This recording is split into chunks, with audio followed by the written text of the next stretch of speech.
Cheers. Cheers.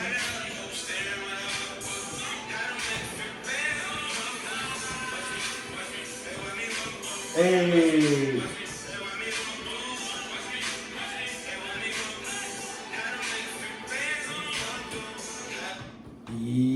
Yes. Another podcast session again. We're back in the building again. Talk up the thing that is possible. But you don't know, we got a fully loaded table in the building, and guess what? We about to talk about shit, man. So guess what, man? I'm gonna pass it to my company in the building, man. So I pass it to the right. Yeah, y'all know who this is, man. I'm back I for don't a think few they days. know who it is, man. You've been gone so long, Few days, man. but they know the voice, man. They know That's the what it voice, goes. man. It's Eddie P. LaFleur in the. I'm sorry, it's Eddie P. in the building. No more LaFleur. The man retired about 2 years. He's a married man now, Married ladies. man now. Shout out You to see wifey. that? You The know ring what I'm on the finger. Yes, You wear sir. black. Yes, sir, man. I'm glad to be back, man. Flew to Maryland all the way from Alaska. So, yeah, special session. Hi everybody, I'm Jania. This is my second time on the podcast. I'm excited about our topic today. Then you looking at me like you need approval to speak. Like you keep looking at me like you need approval to You're speak. looking at the camera, y'all. She's not a virgin, y'all. She's been on this podcast before, and she talked up the damn thing before. Let's go. So Let's guess get what it. happens? Every word she's saying, looking at me for approval, I did. but again, you know what I'm saying? You I'm gotta- shy. Shy. She's I'm not glad too you are. honest. I'm gonna warm We're up. gonna find out how shy she is. So this topic right here, we're definitely gonna talk about co-parenting, and parenting, because it's very important, because all of us on this podcast, we have gave this world, something, we procreate and, fruitful and multiply, because that's what the Lord said, as long as we're taking care of what's ours and making sure that we're giving these babies the resources to become adults and, pass on to the future generation, that's the way for it. So yeah, man. So my first question to y'all, man, is like, is it important to have kids? So, I guess I'll go first. I don't think it's important to have kids, per se. I think it's important, if you want to have kids, to make sure you have kids in the right way and be intentional about what you're doing, what you're providing, and the steps you lay out for your children. And I don't think kids in general should be an end-all be-all unless like you really want to be, because we know there's a lot of shitty parents out there who didn't want kids, but they had kids because the world told them you should have kids. But just make sure you know that's what you really want to do. I have a question for you, Mr. Eddie P. So like, let's say you came in this world and you was doing everything that you do, because you're the type of guy who like to help other kids. Either it's football or whatever you do, right? Right. So let's say you came in this world, but you have the ability to have kids, you have yourself a wife who want kids, but you never had kids. Would you think you failed yourself? No, I would. If the kid is not in my needs or wants, like in my mind, like if I didn't want to generally have kids, I just want to be around kids and coach them, then no. But if I want kids and I end up never having kids, and then I would think like, okay, there was something missing. If that makes sense. Okay. I have always wanted to be a mother, so I think that kids are like imperative. Like it was just a life goal that I had. Right. I feel like it's a way that I can like manifest my values in the world, like in the way that I raise my kids. Just a sphere of influence, like the daily interaction that I get to have to help like groom them into like the Christians, because we are supposed to be the salt of the earth, and so I want us to be able to give that back, spread some more joy in the world through the way that I raise my kids. Yeah. Not everyone is blessed to like go and get two at one time, right? Yeah, so I prayed for two babies. I was like, You prayed for a 2-for-1? I did. So this Oh, is wow. crazy. So Okay. before, like maybe like the day before, I was talking to my best friend, and I was like, I think there's two babies in here. And so y'all, I'm a twin myself. Day I'm before identical what? twin. Day before you found out? Yeah, the day Okay. before the ultrasound, I told her it's two babies, and she was like, "It's two babies in there." I was like, "Absolutely." So I go, I'm like 6 weeks pregnant. Go to the doctor, and they were like, "Y'all been busy. It's two babies in here." I was like, "Oh, you know what I'm Busy. Yeah.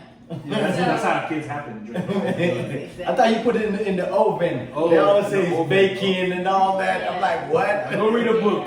Yeah, from that though, like with my faith that I have, I feel like whatever, if you like believe with your whole heart that God can do something, He gonna show He gonna do it for you. Amen. Yeah. So, Let me say something real quick. So, being that you're a twin Yeah. and you wanted 2 for 1, did your sister want the same thing?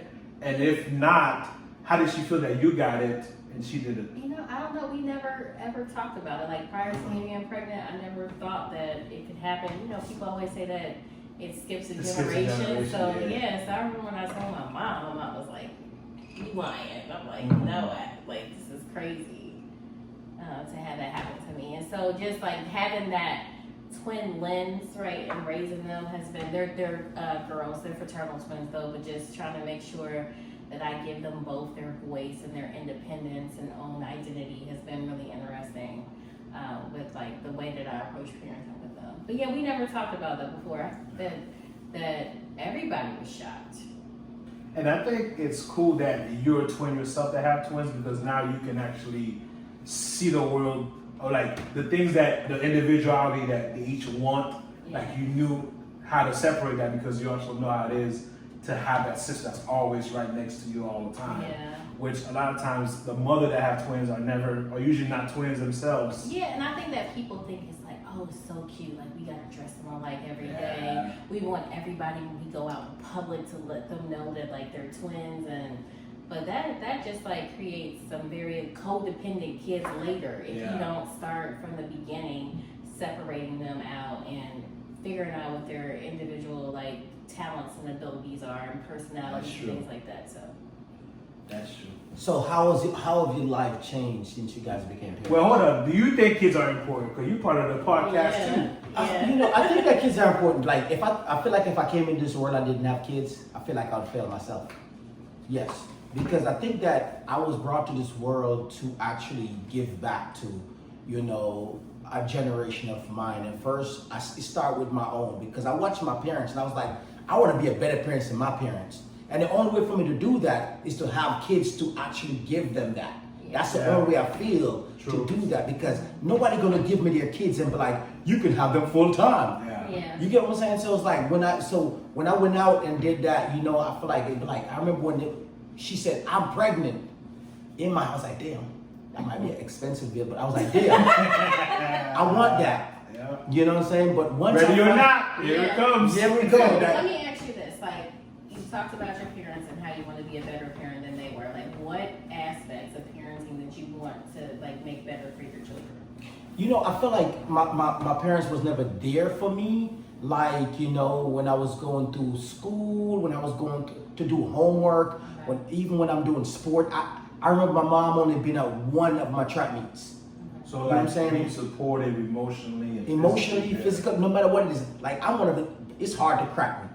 Yeah. Like when it comes to crack the code of who I am. Yeah. If a girl cracked the code of who I am and got me, you got me. Okay. What's the secret?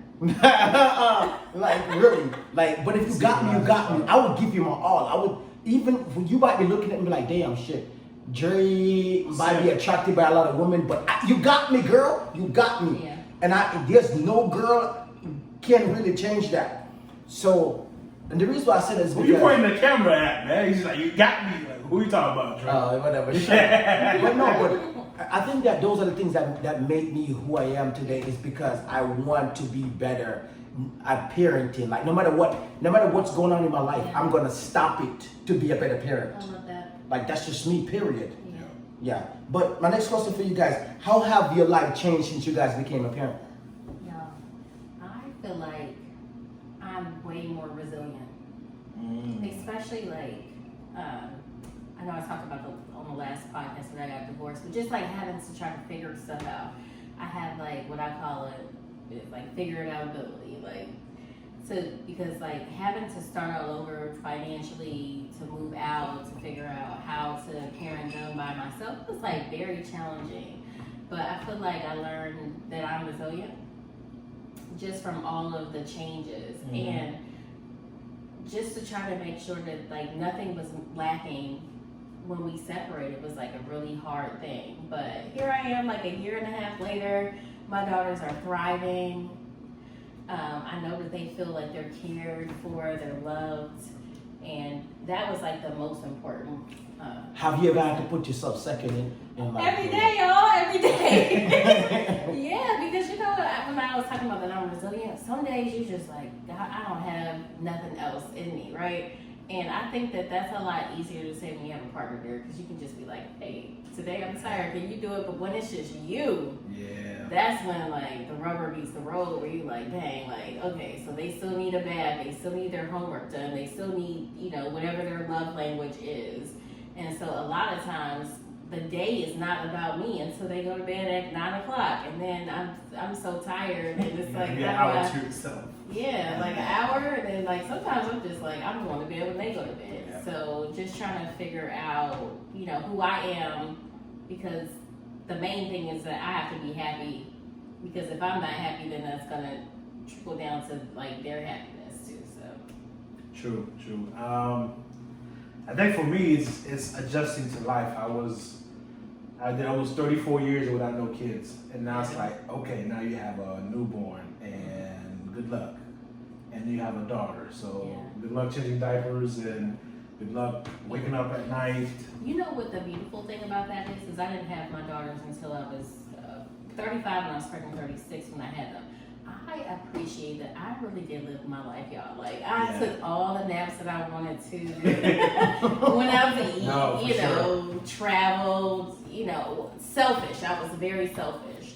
So now that I have them, it's a lot easier to give because I had that time for myself. So what are your thoughts about that? No, I agree. I think I have Still somebody. taking naps. Still taking naps. But she can take a nap too. So Yeah, I try to get when I can when I Yeah. can. I never if see a can. grown man take naps like this man before. Listen, No, when you but got that- those yeah, kids, I- you gotta sleep when they sleep. Listen. That's rule number one. No, before the baby was Before here, the baby, you've I- been taking naps. I enjoy my I nap. call him like, hey, Jay, I'm about to take a nap, man. Like, Call you back in 2 hours. That's right. That's right. No, but no, that's definitely a good thing as far as, you know, living your best life, because I feel like you don't want to what's the word I'm looking for?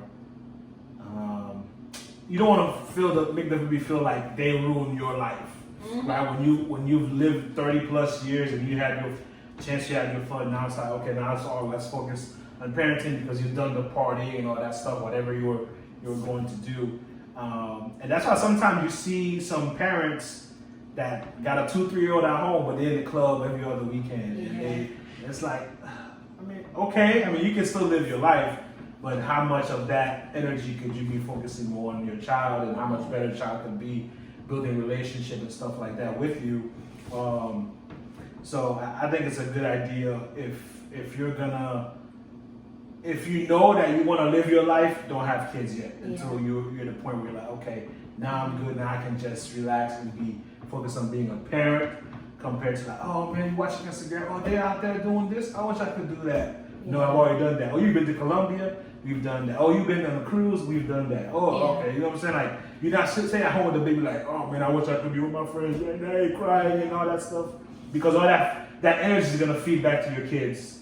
You know what I'm saying? In some way, shape, or form. So you gotta make sure that you are trying to do your best overall. Well, Eddie, let's go back to that point. You had a child, right? But we grew up around each other for years, and initially you said you want 2 sons. You end up with a daughter, Yeah. and now you said no, I don't want no more. What brought you to that point? I said I'm good. I'm good with just one, because you don't know how. I didn't know how difficult it was. Now every child is different, right? But you don't know how difficult it is to be a parent. If you're actually a devoted parent, it takes a lot of you. Yes. A lot out of you, and so adjusting to life. You know, you spent 34 years just you without having to worry about nobody else but yourself, and then also now you have a baby, and you also have a spouse. So it's like you have to adjust to being a husband and a father at the same time, rapidly, quickly. So it's like wearing 2 different hats. So it's a lot. It's a lot. And I love my daughter and I love my wife. So right now we're in the season where we're gonna focus on that. We're not even thinking about no second kid or third kid or none of that. So when people say, "Are you having another one?" That's not even in our mind. We don't even want to deal with that, because it's like, let's focus on the present. Because everybody always want to what's the next thing, what's the next thing, what's the next thing, to where you're not even taking care of what you got now, but Yeah, you want like another living one. in the present. Yeah, you know what I'm saying? But Like, you don't want to miss the moment. So they Exactly. go by so fast. yeah. And right now it's still a work in progress. Just like being a parent, it's still my daughter's only 10 months old, so it's not like I've been doing this for 3-4 years where it's like, I got it. And even people that have 3-4-year-olds, it's still every day you're learning new things. Yeah. Right? So it's like, it's still brand new where we're not even thinking about that Yeah. stuff. So, like, what is the hardest lesson you guys have learned so far about raising children? You know, For me, it's the amount of intentional work, attention to detail, and precision. Like, my wife does a great job. If it wasn't for her, I'm like, damn, like, there's so much stuff I thought I knew, but it's like, nah. I always say there's knowing the walk, and then there's walking the walk. Mm-hmm. And when you walk the walk, damn. Yeah. You know what I'm saying? It's no one can prepare you for it. No book, no stories, no nothing. Unless you hands-on experiencing it, that's probably what the biggest thing is. Like, going through the first 3 to 6 months of, like, you have very little sleep on a regular basis, and you're on zombie mode, and you still gotta take care of what you gotta take care of, and then having to still put that aside and be like, hey, at the end of the day, you got this priority, and then you have this next thing. So it's just a matter of, like, how much work it takes to actually be a committed, devoted parent. Yeah. That was probably the biggest shocker to me. Yeah. I think for me it's the consistency that's required. Yeah. Because you know, like when they're like from 0 to 12 months, all the things that they do are so cute. But like if you don't start correcting behaviors and things like that, then they can easily turn into a monster Yep. later. If you're passive about it. So like if you say something, that means that you need to follow through on what it is that you said, because kids are sponges. They're looking at it like, okay, Yeah. like it took 3 times for mommy to come over and get me from whatever the outlet. Like I got 3 times now. So that, and then I would say breastfeeding. Oh my gosh, y'all, I'm so proud. I breastfed my babies for 13 months. That is the Ooh. hardest thing. Yes. That I And you got ever 2 of done. them. Yeah, in my life, because that schedule, y'all, I mean, like the schedule was crazy in order to do it. I was up at, like fed them, breastfed them at 6, got to work by like 8, I'm pumping. Then at lunch, pumping at 12 o'clock, pumping at 3. Then get home, feed them again, and then at 9, and then go to sleep for a little bit, and then I'm up at 2. It's a lot to have to deal with, and financially I couldn't just be like, I'm about to go buy some formula. And breastfed babies are brilliant anyway, but that was the other catalyst for that. But that was very challenging for me, because even when I went to work, my identity as a mother was very salient because of all of that pumping. Like for a man, you get to work, you're like, I'm free for for 8 hours, I can do whatever I want, but like the motherhood part is always present for a mother, I feel like. yeah, no, definitely. For me, I think that I would say that, first when I had my first, which was Jace, it's an exciting moment. So, like, it was a shocking, but it wasn't, because Jace kind of grew his first couple of years on the college scene. Like I would take him to pool parties and all this stuff like that. Like he grew up around the boys. And That's that question again. 'Cause that's Yes. the And how question. old were you? yes, When your son was born, how old were you? 20. I don't remember. It was 20 something. So Jay never give a freaking answer. it was like 20 something. But what I will say is that Early 20s, late 20s. I'm trying No, to he was think like of it. 28. Okay. no, I wasn't. I probably was. I was 26. Okay. I was 26. So when Jace was, so now, for him now, it was more about, enjoying the time. I was still enjoying the time with everybody, and like he would just go everywhere with me. We He had was a social baby. he was a social baby. Okay.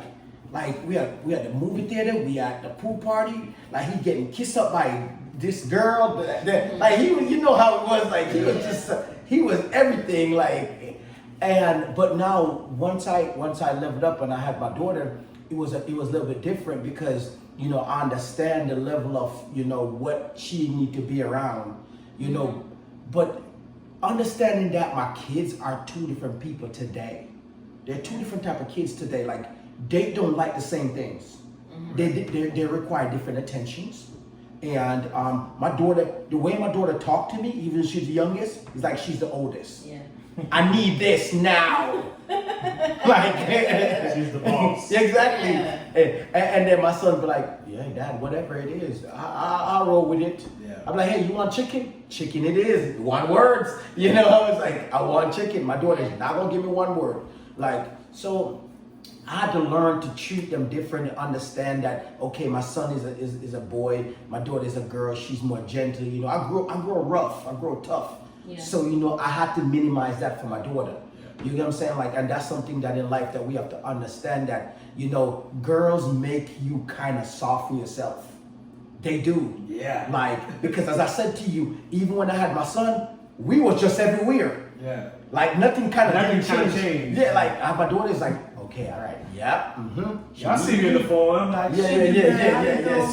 So no, definitely. I think that's important. But my next question for you is that, would you ever want to be a stay-at-home parent? Do you think that would benefit your kids? Oh, so let me answer this. I had the girls 5 months before COVID happened. So I was a stay-at-home mom probably for about like 9 months, but I was working too at the same time. That was challenging. I would never want to be a stay-at-home mother. And But then no, I had. I mean, stay-at-home. Okay, I get what you Okay. said. But let's say you're supposed to be a stay-at-home mom with no job. You Oh don't yeah, have a I job. don't You want to do stay at that home. either. I feel like I have to be progressing towards my own goals and have my own identity. And I need to be away from those kids, to be Yeah, honest. break. Well, you know, I'm currently a stay-at-home dad. Woo! Fire! Hey, the fellas, you heard that? Yeah, not a lot of guys get this title. He's wearing it. I know. He's wearing it. All the way to Alaska. So We gotta talk about what that looks like. I know. So That boy pushing the. You So should see him all uh, day. once we decided that we're gonna leave Florida, May 8th, it was my last day at work, and then so since then, I've been me and my wife at the house, and then she got a job like right away. So it was adjusting to like, man, like as a guy, we're not really like built, quote unquote, to be the stay-at-home parent. So that was something that I'm still adjusting to, Okay. like, but. To me, I look back and like, man, how many guys would love to have that attention with their child at time frame, especially in the early stages, Yes. what they miss out on. So like, I plan on going back to work soon as Eden goes to daycare, which should turn in a couple months. Okay. So, but for now, the last 6 months it's been. First, I'm like, man, can I really do this on a regular basis? You know what I'm saying? Is that gonna mess with my psyche, my pride and stuff like that? And then it's like, man, I have this opportunity now. I'm trying to embrace it and take her out on a regular basis. Whenever I go to places, I'm usually the only dad there. It's a bunch of women, you know, mothers with their kids. And it's like, yeah, because the guys are working. They wish they could be there. Majority of men, if they have the choice whether to work or like spend time with their kids more, they'll spend time with the kids more as long as everything else was taken care of. So luckily we got to a position where things are taken care of to where I can do that. And I do have a side job on, you know, in the evenings and stuff like that. But from about 8 a.m. to about 4 or 5 o'clock in the afternoon, it's me and my daughter for the most part. And I'm embracing the time now because I know it's not gonna last long. Yeah. And also too, like those are time like before she's 1 year old. Those are the times where she's learning how to crawl, learning how to talk, learning how to walk. And I get to be around that. My wife's kind of like jealous a little bit because she wished it could be the other way around. But for now, you know, we're working on it, working together to just ultimately it's us as a unit to raise our daughter. Whether it's me staying at home, it's her staying at home. So that's our mindset with that. So, but it was definitely an adjustment for me to like not have to work. And I was like, okay, man, I need to do something because I feel like in the evening when you're here, let me go do something. Yeah. So I think that's beautiful. You know, the like hardest part for me about like staying home is like, what is the schedule? You know, like because you have to fill your day. So you're like, you know, what time is nap time? What time are we teaching them something? So what did that part look like for you? How did you adjust to that part? So my daughter does, so in the mornings, we go in the playroom for about 30, 40 minutes after I change her diaper. And then breakfast, play a little bit more, then nap. Then wake up and say, okay, am I going to take her out today? Or am I going to like, let her watch TV. It's not a TV, but like a educational thing a Yeah. little bit, or more it's like more playing time. Okay. So I try to take her out at least for an hour every day if I can, with the weather and stuff. Or we'll go to the mall and then she have like a little play pad and stick. So also my wife was like, hey, you gotta have a certain schedule, like you said, because we want her to be like used to a schedule and have some educational things. So, and also I want her to get out the house on a regular basis. So I can get out the house too. I don't want to be, you know what I'm saying, nobody wants to be in the house all day long. So, Yeah. and that's how I started doing this walking thing. We're new to Alaska at the time, so it's like, let's walk around the neighborhood and get to know things and stuff like that. So usually after that, it's food, another nap, and by that time, she wake up from her second nap, 30 minutes an hour, my wife is home. And it's like, okay, now it's the wife is home, all right, chill with the wife, and then go to my side job. So yeah, so it was like having to learn the regular routine of that. Like, okay, you're gonna wake up at that time, what to do and stuff like that. So I have a question for you, Eddie. So, what should co-parent not do? what should co-parenting? Did not do. I don't know what you mean by that. So, when you co-parented, what should some of the lines you should not cross? Well, I don't co-parent. You're talking about But I'm asking you. The reason why I'm not asking her is she co-parent. what should co-parent not do? I would say, what should it? It should. You should not try to put your kids versus the other parent, or like I'll do. It'll be like a competition. Whether you're co-parenting or you're both inside the home. You know, what I'm saying, like my daughter said, "Mama first," and I wanted her to say "Mama first." I'm like, listen, I was at my wife's birth. I've seen it all from beginning to end. I'm like, listen, you. And I was like, damn, you're gonna respect your mother because she's been through all that. I want you to say mama first and all that. And my wife's like, no, I want you to say dada first. I already pushed you out. You need to be with your dad. So it's like, I want all this and she want all that for me too. So my biggest thing is don't try to make it a competition, like who's the better parent or who should take care of the kids more. Like have the kids' best interest in mind.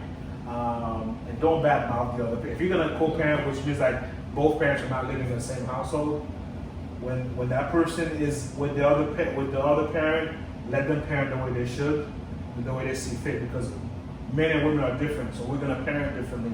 Ultimately, as long as the kid is not being hurt, you know what I'm saying, or being manipulated negatively, then you should let that parent the way they should, and then you parent the way you should. Yeah. Have you ever broken any of those rules? No, I'm a very respectful co-parent, because especially with like all of the things that had happened leading up to like the divorce, it was really important for me to make sure that the children both see us in a good light. Yeah. Yeah. That's enough. So how do you work on yourself to have a healthy co-parent relationship? How do I work on myself? With the boundaries of like, I need my personal time too. I'm not a single, I know I'm a single parent, but not truly, because they have a dad that's active in their life. And so telling him like, because in the beginning when I first moved out, that first, I say like, y'all, like maybe like 10 months was really rough. I had them the majority of the time. I'm talking about sometimes for like 3 weeks at a time. Just because he was trying to adjust to like his new work schedule and stuff, and so I recognized that there were certain points where I was just burnt out. So speaking up for myself, saying like, "Hey, I need you to get them," and going back to define like what we initially said our vision was as as parents. Like we agreed on 50-50. So what happens when a person is not holding up their end of the bargain with the 50-50 was challenging for me. But I just, I stuck in there. I remember one time they were like 3, and one of them said like, "Mom, how come you always pick us up? How come you cook us dinner, you give us baths, stuff like that?" And I was surprised. I was like, what kind of 3-year-old is asking these very like self-aware questions, right?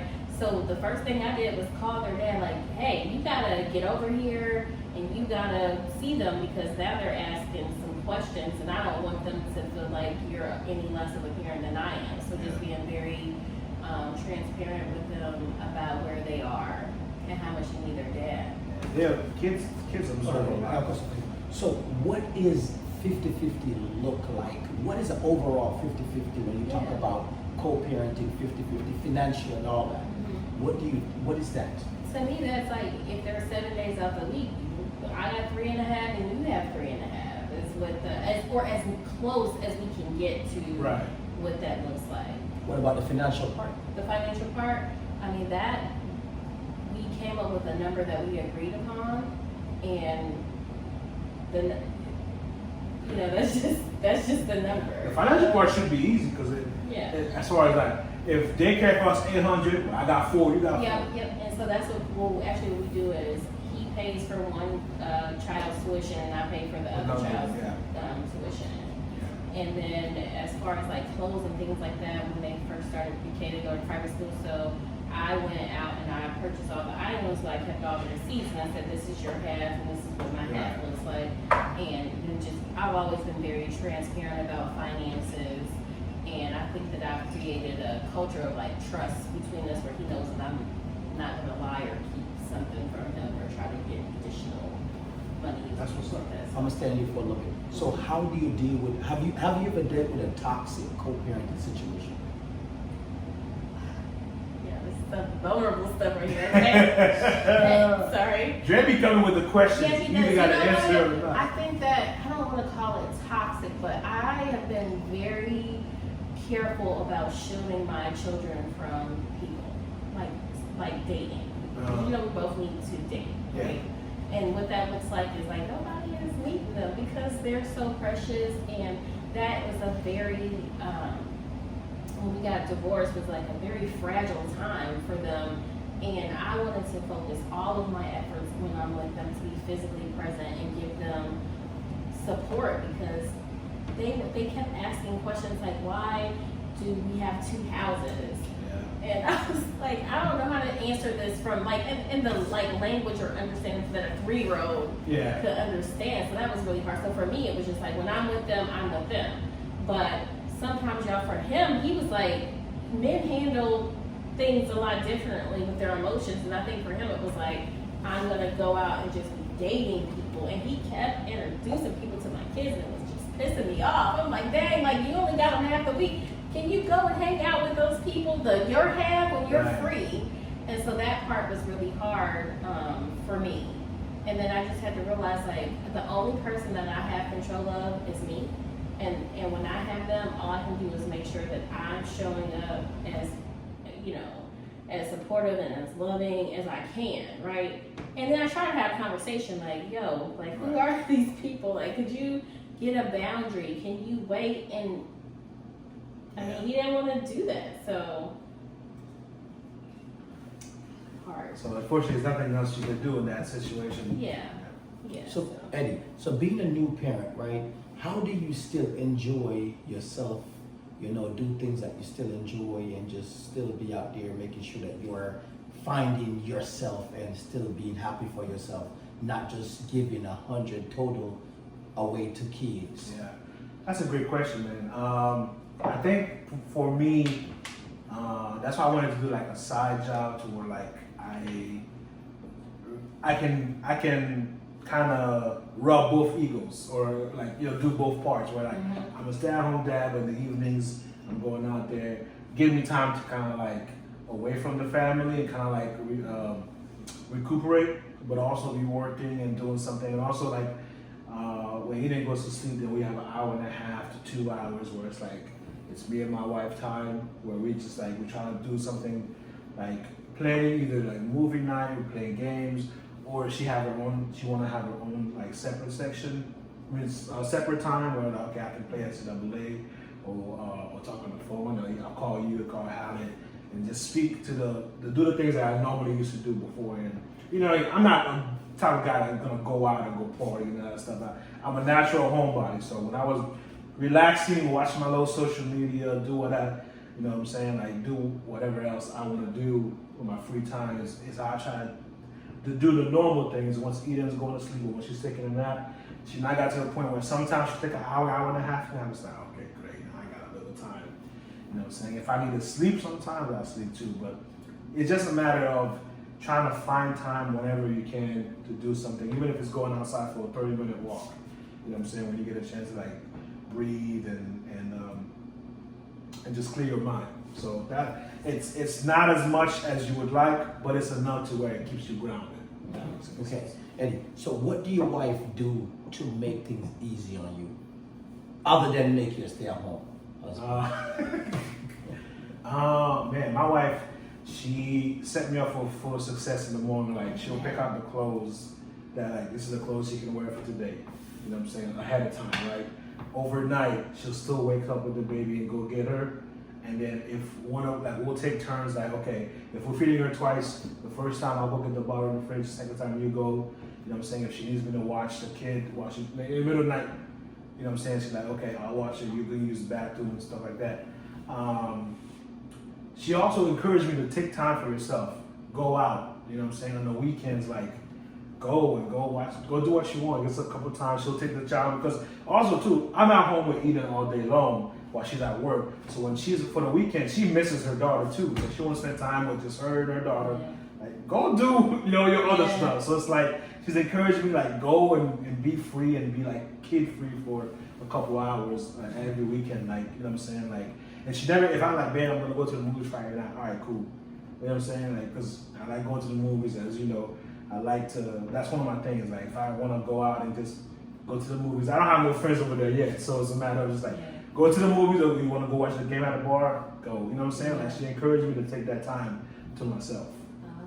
Okay. That's how I'm on this trip. She's like, babe, if you're gonna start work, like you should take a little vacation, go on a trip. Who you want to go see, Dre, or you want to go see your family for Lauderdale? Like, well, if I go see Dre, I'm gonna spend all that money. I gotta pay for a hotel and stuff like that. That's how I'm here because you know what I'm saying. She encouraged like let's do something before you start working full time again. Before do something. Before do something. Shout out to you, boo. So, how do you incorporate your value and your belief into your parenting? I pray over Eden all the time. Even when she was a baby, when she's in my arms, I pray I pray over her because there's a power in prayer. I pray over her. I speak positive about her. I'm like, you're gonna change the world. You're gonna be such an amazing. When I sing songs, I sing like positive songs. She's pretty and she's smart. She's mighty and she's strong. Like stuff like that. Like, I speak all this stuff over her on a regular basis. We take her to church on a regular basis. Sometimes she'll start waving her hand when she sees everybody wave their hand at church. When everybody's clapping, she'll clap too. So she gets exposed to like going to church. We don't curse. You know what I'm saying? I might say the N word here and there. I'm trying to stop, but we don't. My family, my wife and I don't cuss. You know what I'm saying? And, so like making sure that stuff we're watching don't have cuss words. Sometimes on TikTok, I'm like, oh damn, it was that word. You know what I'm saying? A bad word. So we try to like stay away from that stuff. Things that shows that we might watch. You know what I'm saying? My wife is very big on. Well, we're both big on like black people, showing positive black people. So we watch Miss Monica more, not Miss Rachel. You know what I'm saying? Make sure like she see black positivity on TV and stuff like that. So coming back to you, but Eddie, you're very big with your roots and your culture. So I need you to speak about that. Oh yeah. So we got a couple of Haitian books. So we read her story time like at least 3 or 4 nights a week. So they be like, get the Sujumu book. That's the Haitian book. So we read like we have 3 or 4 Haitian books that we read, like Haitian Flag Day book. So that's a regular routine where like we read books to her. And if it's been a while that we haven't read anything like Haitian related, Creole related, I'm like, get the Haitian book. You haven't read that in a while. So and then for May 18, when she was here, like my wife had like a little Haitian flag outfit for her. We just got a Haitian flag on a new car, the little sticker thing. So and then I speak Creole to Eden when I call my mom speak Creole to Eden in the video, Vila, yeah. You know what I'm saying? So I try to speak Creole to her on a regular basis too. Well, she gonna learn some Creole. So have you told her that if she want to make John John rice, she should go see Uncle Dre? No. You know that I make the best John John rice, right? Yeah, okay. You know that. Yeah, always says Jojo rice. But same question for you, like how do you incorporate your value and your beliefs into your parenting? So the girls go to a Black Christian school, and so that I always wanted them to have a heart for God. Amen. So I mean, every day there's chapel in the morning, and it's so interesting in our conversations. Sometimes they'll say something like, "Oh yeah, well the only way to get to to get to heaven is if you do this," or So I appreciate that about them. We say prayers every night before we go to bed, like now lay me down to sleep. If I should die before I wake, I pray to the Lord my soul to keep. God bless, and I'll be like, "Oh, who do you want to bless?" And they're like, mommy and daddy and cousins and friends, to try to get them to understand that you pray for those people that you love. Yeah. And then just because they're almost 5 now, they have their own interpersonal conflicts all day long. Where, like one day last week, one of them said, "I don't want this sister Rain." She said, "Can I need a new sister. Her name can still be Rain, but not this one. I need a new one." Like, what is happening? So I always say, like, you only have one sister, and we have to love our family. And what you said is not kind, and that can hurt Rain's feelings. And so, don't do that, right? The other thing too is apologies are really important to me. I don't know if you know this, but there's 5 different apology types. And so it's not enough just to be like, "I'm sorry." And there's no change behind it. So I'm like, okay, so if one of them does something wrong, I'm like, okay, so what are you apologizing for? Because I said something mean. And I'm like, so what are you going to do the next time? I won't do said things. You know what I mean? So just trying to get them to understand that there's accountability behind their actions, and I'm going to hold them accountable in that way. For sure. Yeah, and then just in terms of like love languages too, I feel like it's really important to show them all 5 of those and what they look like, so that they'll be able to give that back to their friends and their family as well. Because one of them is a big cuddler all the time. She's like, "Mom, can we just cuddle for like 15 minutes? Can you come and sit on the couch with me?" Yeah, and I will say, "All right, I'll be in there in just a minute." Because that's important to show up for them in the way that they receive love. Yeah. Because I want them to know when they get older, it's not about the love that people want to give you. Like, you deserve what you need. True. True that. So are you worrying about the time will come where they will be like, "Hey, why mommy and daddy not together?" They already asked me that. They know that we're divorced. There was a really interesting conversation I was having. I have one really good coworker that I will let come around them, and so it was their dad's birthday, and so I try to do things like, okay, well, let's invite your dad over for cake and ice cream for his birthday so they can celebrate him. And so we made tacos. So he was around, the friend was around, and so one of them said, "Can he come to the birthday party?" Oh, the friend? Yeah, and I was like, well, it was Daddy's birthday. He can do whatever he wants for his birthday. And what she said was like, "Well, you're divorced, right?" And I said, "Yeah, well, I'm very divorced. So you and Daddy are friends. So why can't your friend?" I was like, oh my goodness. You didn't really know what divorce means? Yes, absolutely they do. Oh, wow. I just said that, Mommy and Daddy decided that we are better friends, and that we love you both very much, and that we're going to be able to support each other as friends, is what I say. And they definitely understand marriage, why we have 2 houses. I try to be as transparent on their level as I can. Right. Okay. Yeah. So Eddie, what is your approach to screen sharing time and technology limits? Yo, that is definitely my weakness, yo. My wife talks to me all the time about that. You're on your phone all the time, or you're on your phone way too much. So I try to limit as much as possible, man. That's something I'm still a work in progress on, because kids are only a certain age for so long. Now, after that, there's gonna be a time where you wish you had put the phone away and spend more time.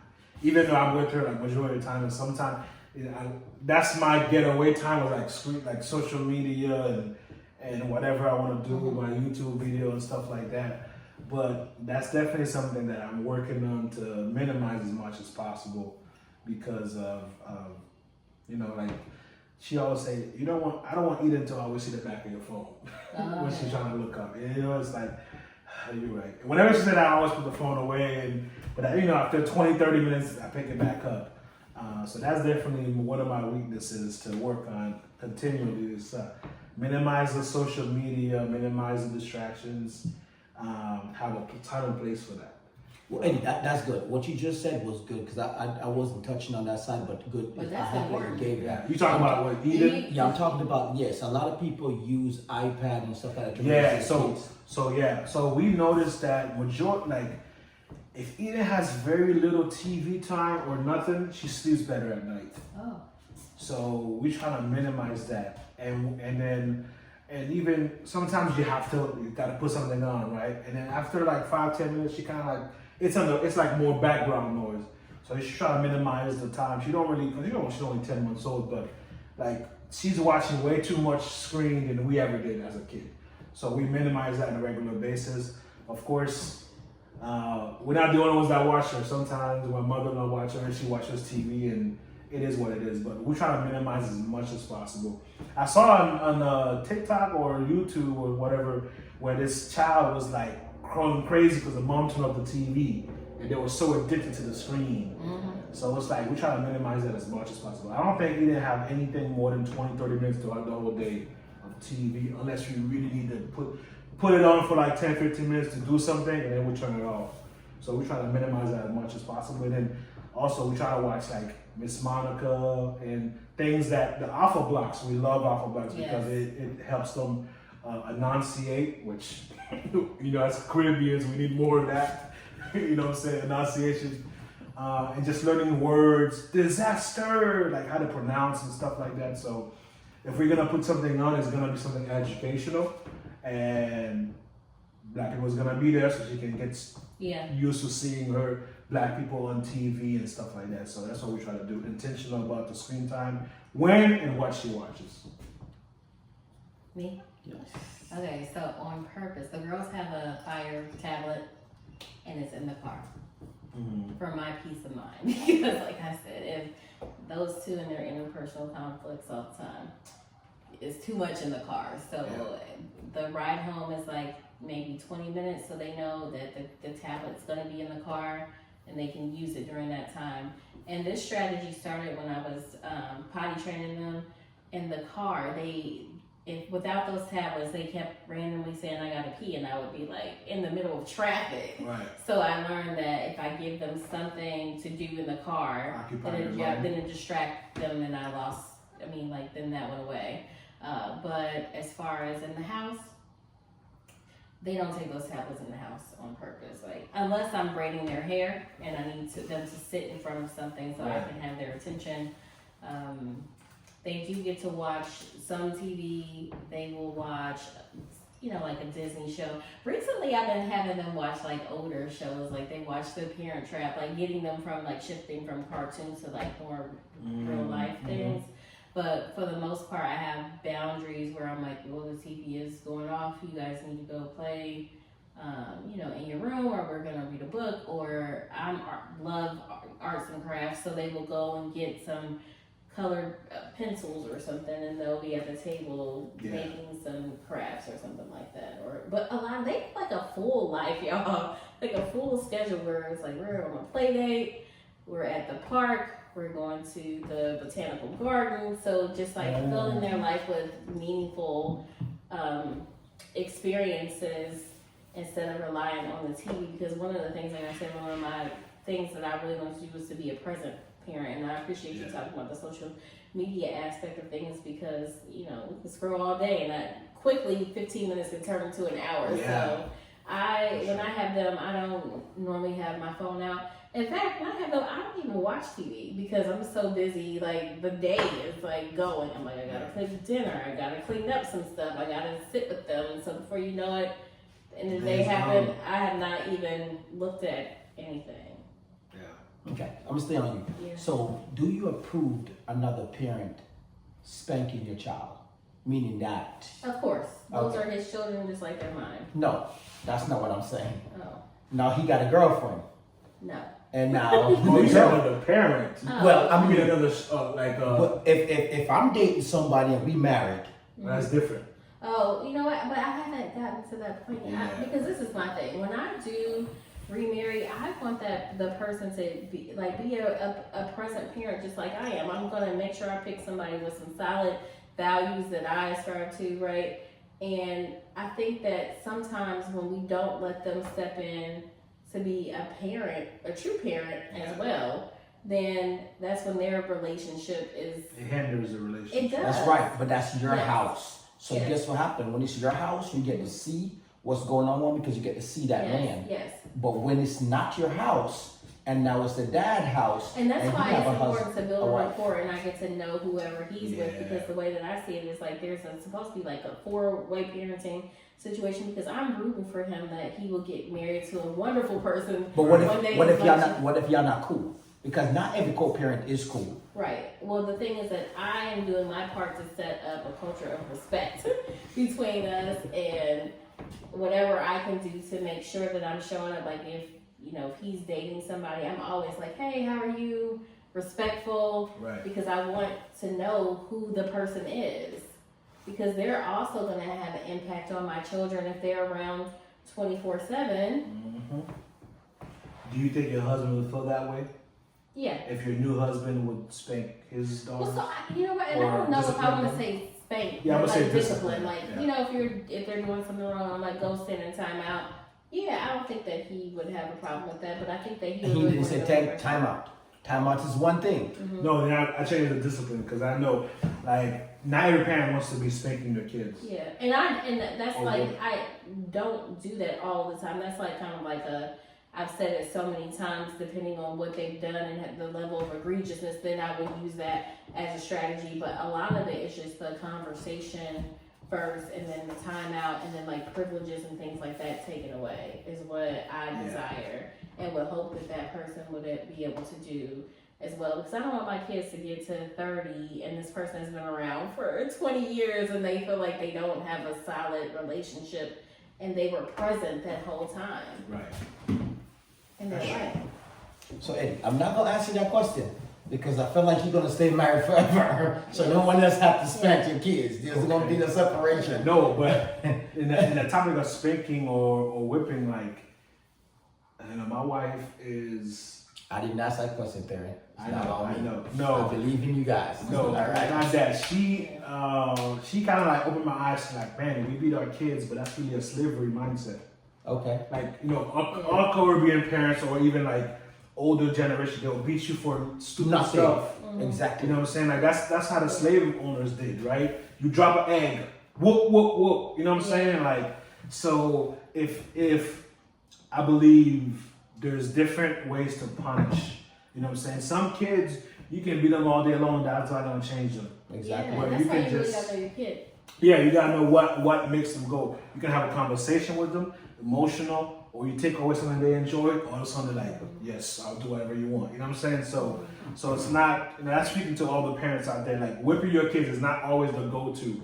Sometimes it's all understanding the reason behind their behavior, what's the root of the issue, and how can we move forward. And obviously if they need to get punished, there's gotta be some kind of punishment, but it doesn't have to be a belt or a whip or whatever it is that we did back in the 70s and 80s. Yeah. You know what I'm saying? So that's what I want to say about the whipping. That's why I was like, punishment is whatever you deem necessary. It doesn't have to be a physical punishment because, let's be honest, majority of us got abused and we just call it like, it is what it is. Yeah. You know what I'm saying? Like, it is what it is. Yeah, and I think it's important to talk to your children about like why. Like Yeah. this is the consequence, this is what you did wrong, so they can connect that to the consequence.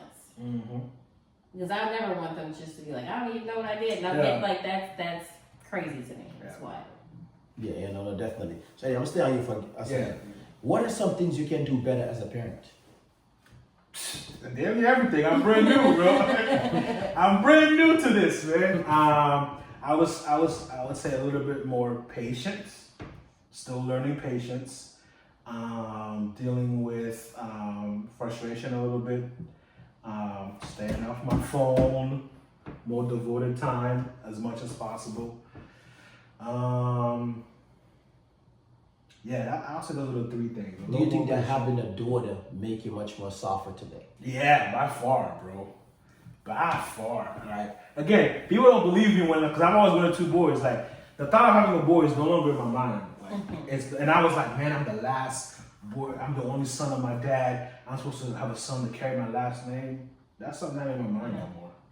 Honestly, like, and I know it's hard for you to, because Dre's like, hey, I'm gonna tell you, man, don't give me no BS answer, man. Like, bro, it's like, I don't know, like, I love my daughter. You know, if it was me, I would keep going, right? I know. Yes. I'm not, like I said, it's not a guarantee, no, but it's like, yeah, man, because you know, you can't be no rough dude and with your daughter. Like, we do silly stuff. I'm already naturally a goofy and silly person like my mom. You met my mom. So it's like, Eden's like silly, she makes silly faces, and then we be looking at each other and start laughing and stuff like that. So definitely more emotional. I be crying out of nowhere. I'm like, babe, I'm crying. Like I was on the plane crying. It's like, because I miss her and everything like that. But she's like, you got so soft. I was like, who is this guy? You know what I'm saying? But I think that's what daughters are here for, right? To make you lighten up. Even if you were like a tough guy, but it's like, you lighten up and you see girl dads, they got their nails painted, the kids doing makeup and doing their hair. Because they're like, at the end of the day, you're the dad and you got a girl and she wants to do something to make your kid happy.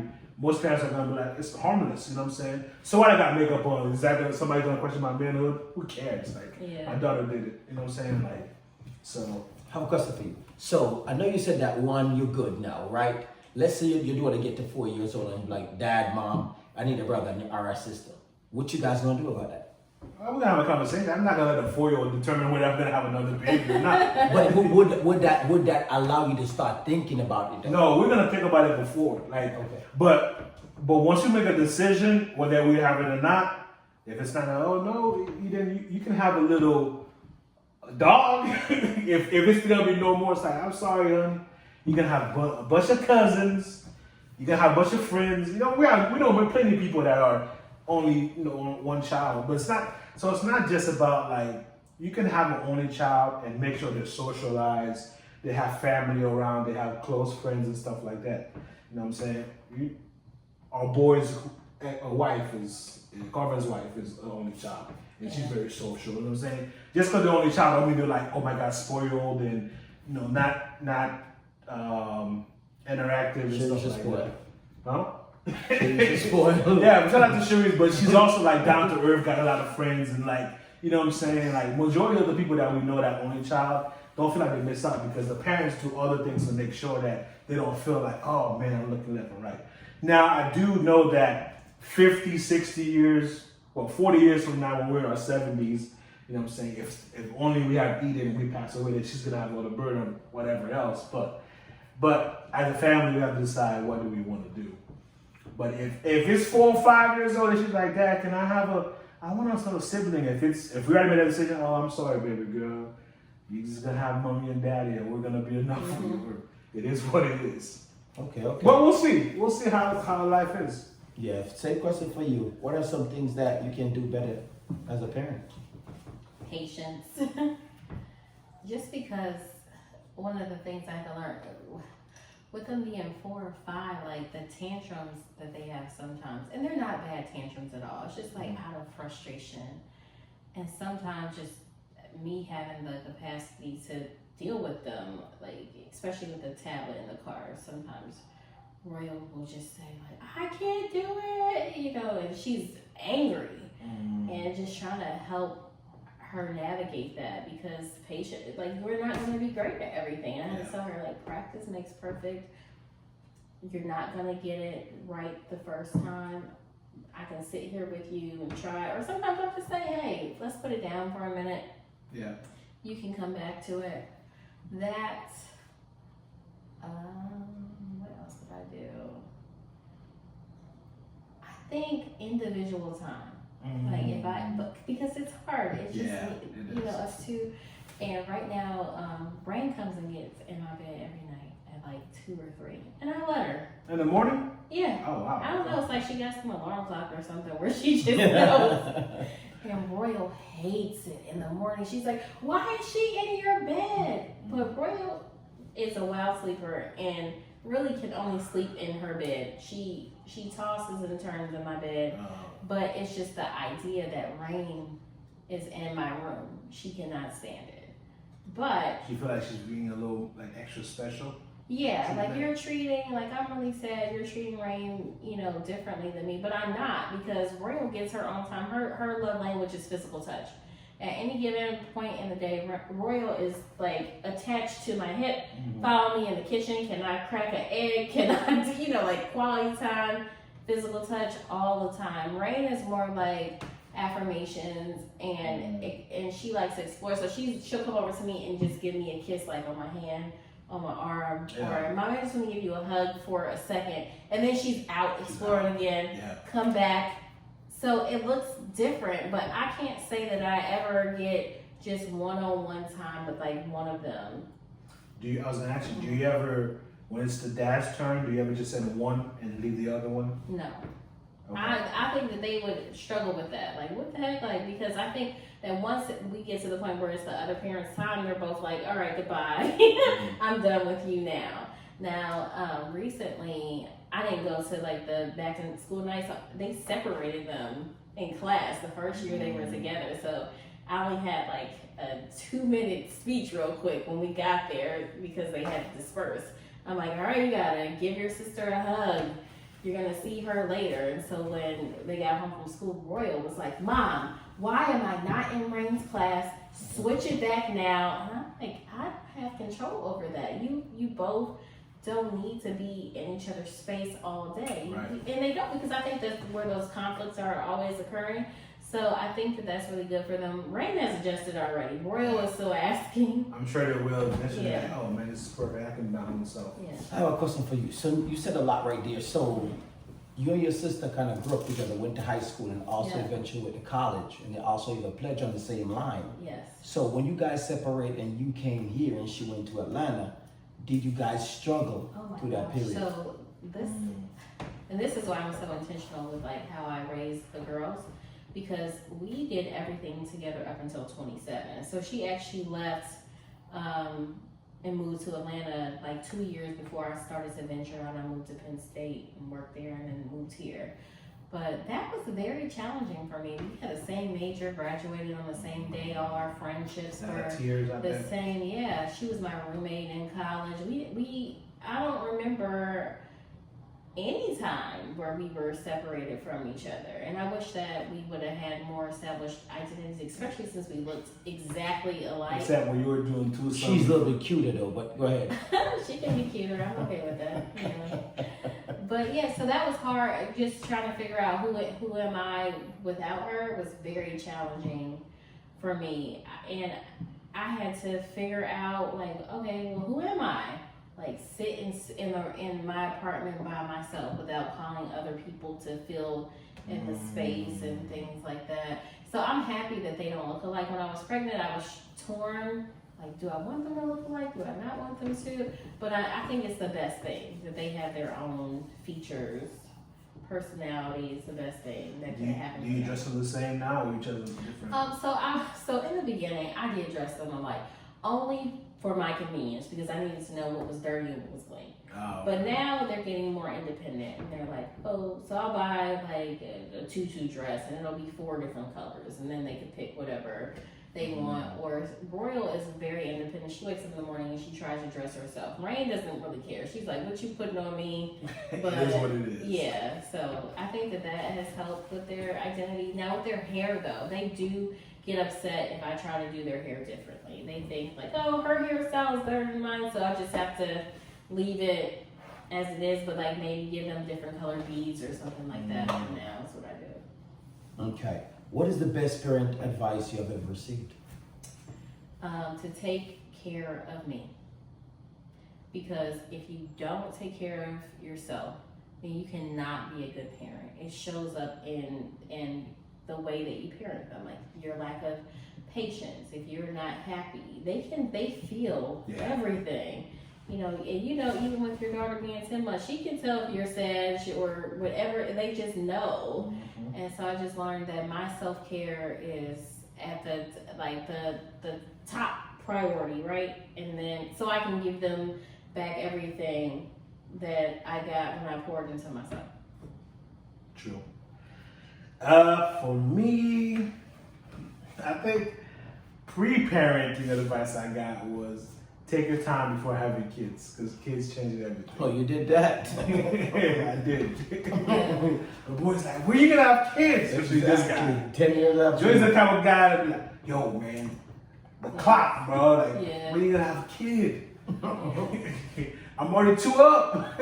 Exactly. So yeah, so I think it was like take your time, and it really means like not only take your time but prepare. You know what I'm saying? Make sure that you do the things you want to do, so that way you're not looking back and regretting not doing so. Yeah. You know what I'm saying? To be resentful towards your kids. So yeah, that's the biggest. Yeah. Yeah, no, I think that that's always important to, to take the compliments that you get, because again, and I'll piggyback off what you said, take care of yourself. Yeah. Because again, your kids are still kids, and they still rely on you. If you're not strong, how can they get where they need to be? Yeah. Right? You still have to parent them every day that you go. Yeah. Right? They're looking for you, they're looking up to you as their superhero. Yeah. Right? That's mom, that's dad. Yeah. Right? That's all they know. Like, you could give your kids to a nanny, but you still have to pick them up because nanny got to go home back to their kids Yeah. or their family. So it's always good to understand life, because again, I always think that fruitful and multiply is the way.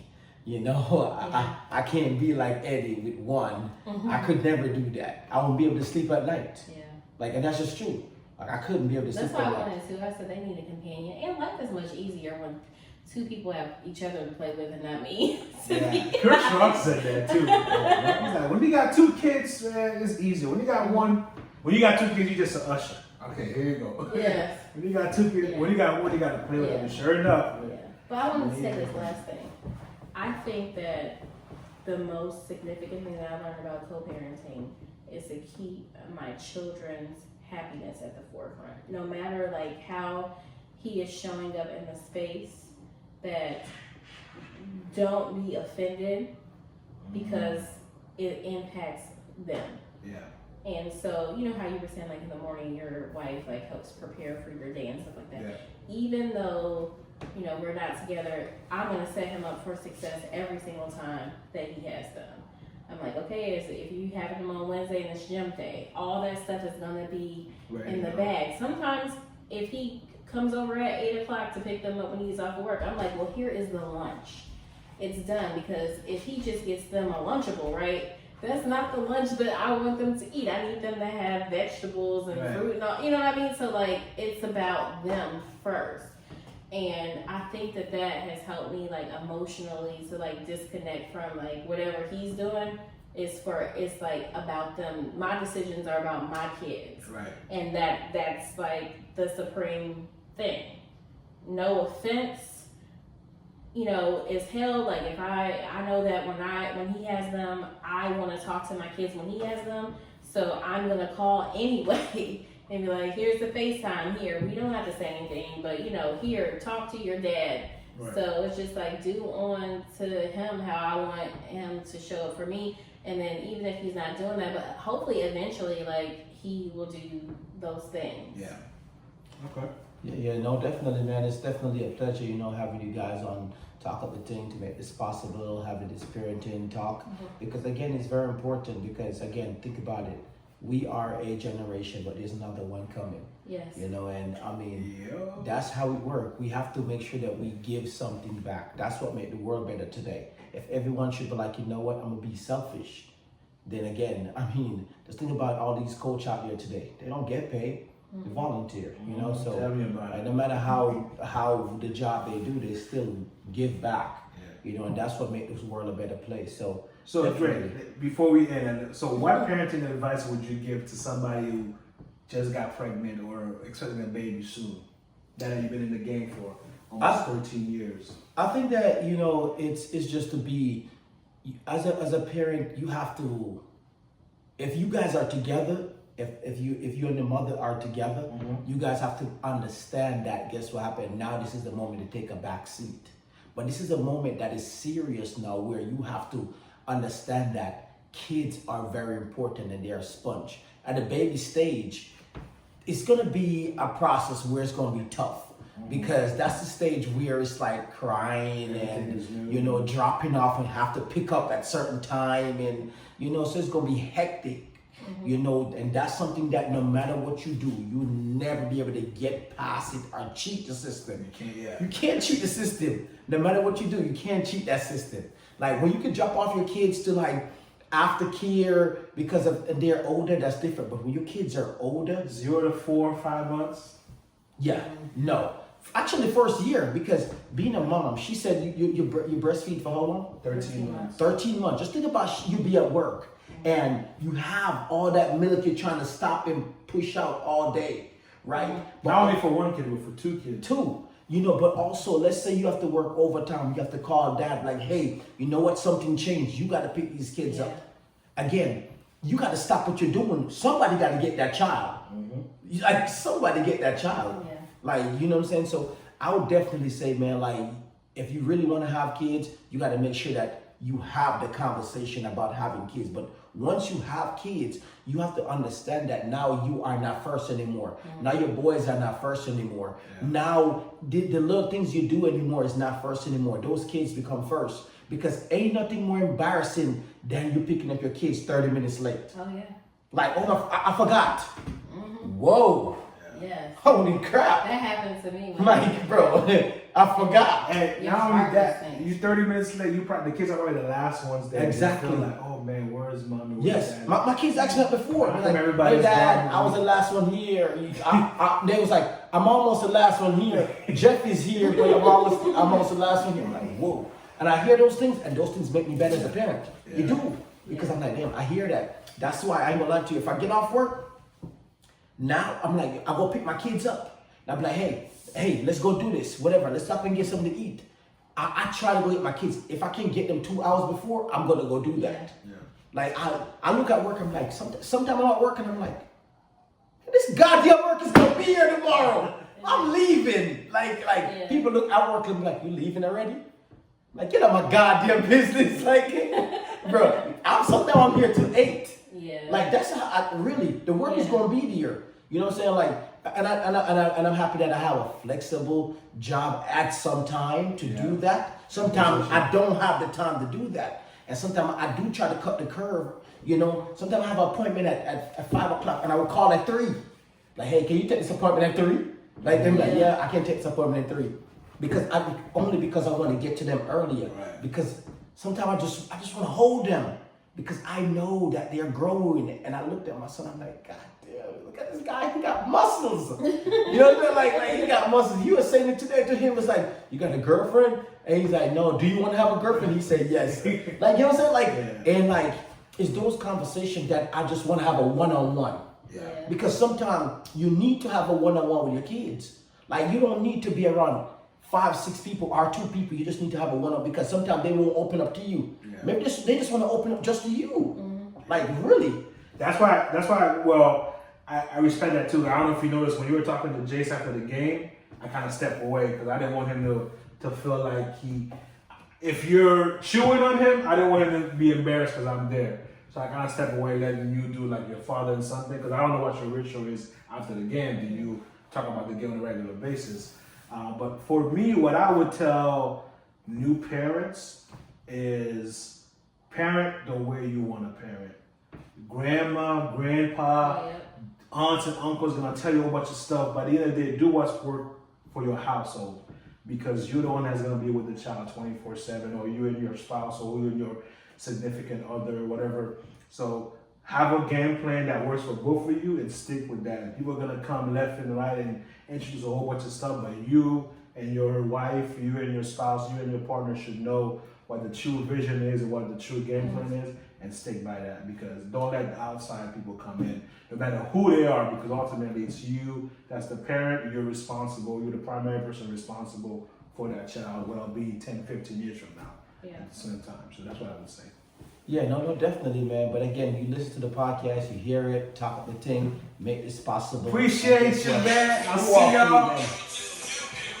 Come through. Boss.